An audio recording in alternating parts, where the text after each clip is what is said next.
In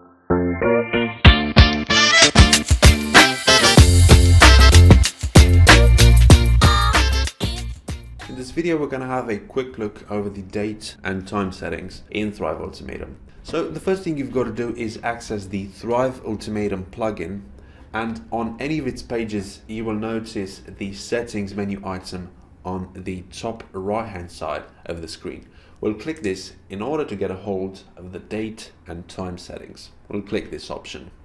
And on the window that will pop up, you will notice that you can set a general date and time for your campaigns. This way you can change the default date format from this drop list. You can choose any format you want. You can also change the time format. This way it can either be 12 hours or 24 hours.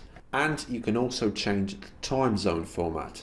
This way it can be either a specific city that you can choose from this entire drop list, or you can also choose a manual offset.